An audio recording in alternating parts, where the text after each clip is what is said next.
AI music channels are exploding right now. Every day, more creators are using tools like Suno to generate songs and upload them to YouTube.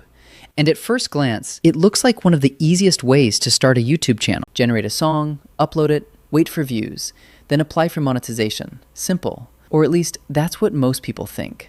But then, something strange happens. Some of these channels reach the monetization requirements. They hit 1,000 subscribers. They hit 4,000 watch hours. They apply for the YouTube Partner Program. And then, they get rejected. That's the part that confuses a lot of creators. Because if the music was generated legally, why are so many channels still struggling to get approved? Most people think they already know the answer. Some blame AI. Others blame copyright. And some creators believe the problem is simply forgetting to disclose AI usage. It sounds reasonable. After all, YouTube has been talking a lot about AI lately, so it's easy to assume AI is the reason these channels are getting rejected. But when you start looking at YouTube's actual policies, that theory starts to fall apart very quickly. Because after looking at YouTube's monetization policies and studying AI music channels that are already monetized, a completely different pattern starts to appear. The channels getting approved aren't necessarily using less AI. They're doing something else, something most creators completely overlook. And once you see it, you'll start noticing it everywhere, not just on AI music channels, but across YouTube itself. Because the real question was never, did you use AI? The real question is, what did you add after the AI finished? One of the biggest misconceptions in the AI music space starts with a single sentence. When creators visit Suno, they see that paid users can use their music commercially. And the moment they read that, many people immediately come to the same conclusion. If I pay for Suno, I can monetize my YouTube channel. At first, that sounds completely logical. And honestly, it's the conclusion most creators would make. But this is where things start to get confusing, because commercial rights and YouTube monetization are not the same thing. Just because you're allowed to use a piece of music commercially doesn't automatically mean YouTube will approve the channel using it. And that's the mistake many creators never realize.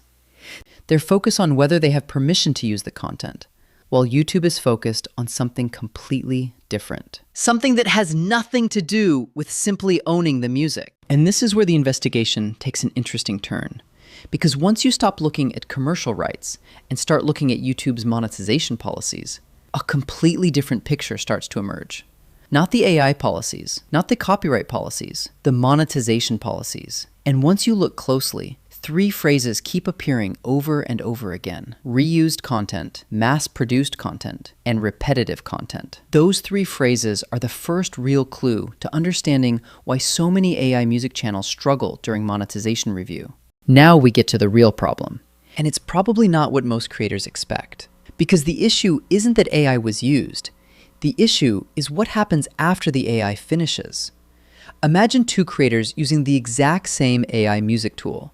The first creator generates a song, downloads it, uploads it to YouTube, and calls it done. The second creator generates a song too, but then they edit it, improve it, transform it, build something around it. To YouTube, those are two very different workflows, and that difference is where many channels either get approved or get rejected. And this isn't just a theory. The reason we know this is because YouTube tells us exactly what they're looking for. When you read through YouTube's monetization policies, the same warnings keep showing up. Reused content, mass-produced content, repetitive content.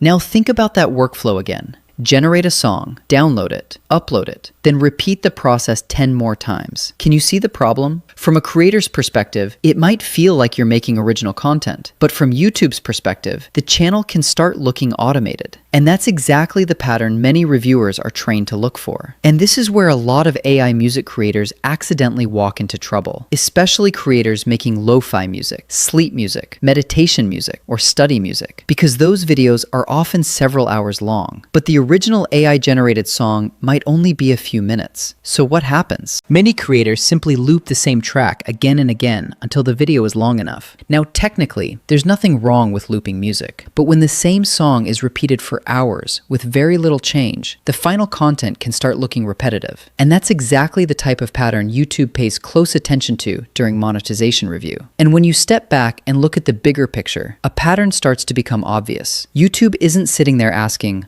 was AI used? Because if that were the case, thousands of AI-assisted videos across YouTube would never get approved. Instead, YouTube is asking a different question, a much more important question. What value did the creator add after the AI finished? Because that's ultimately what separates a creative project from an automated upload. And once you understand that distinction, the entire monetization conversation starts to make a lot more sense. Now, here's where things get even more interesting, because a lot of creators believe they've already found the real reason for these rejections: the AI disclosure box.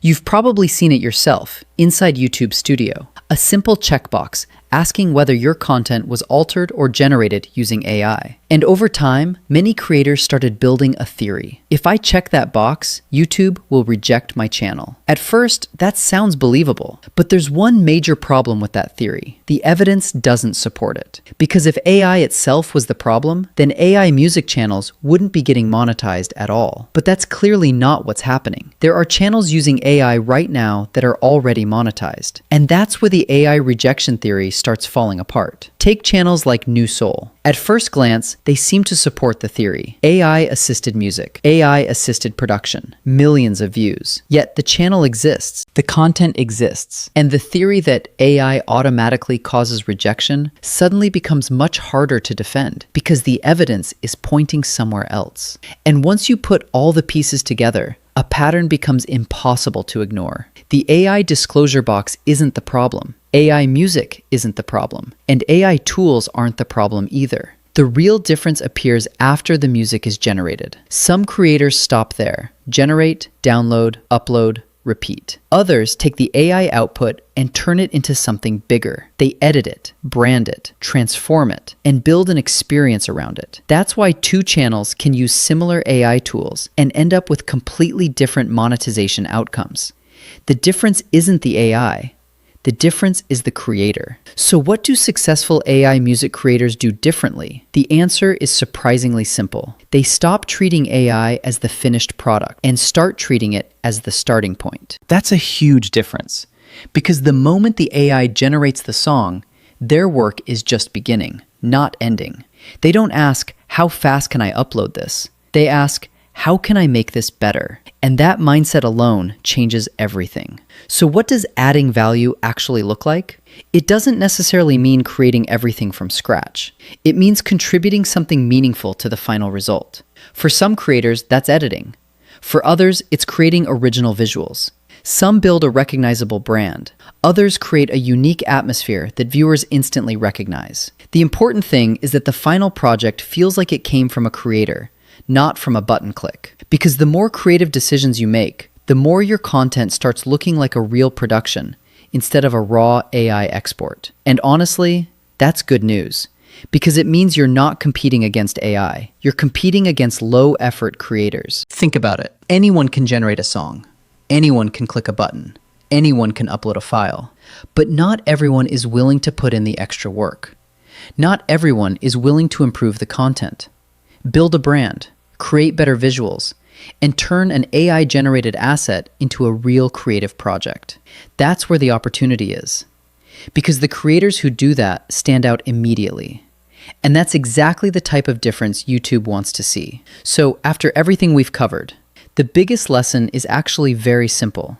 AI music is not the problem. AI tools are not the problem. And the AI disclosure box is not the problem. The real problem is treating AI as the entire creative process. Generate, download, upload, repeat. That's the pattern that gets many creators into trouble. Because from YouTube's perspective, the question was never, did you use AI? The question has always been, what did you add after the AI finished? And that's why the creators winning with AI aren't necessarily the ones using the most powerful tools.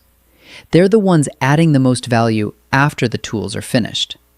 The creators who edit, the creators who transform, the creators who build something people actually want to watch. Because at the end of the day, AI can generate content, but it can't replace creativity, and it can't replace the human decisions that turn content into something valuable. So if you're building an AI music channel, don't focus on generating more songs. Focus on creating more value. Because that's the difference between a channel that gets reviewed and a channel that gets approved.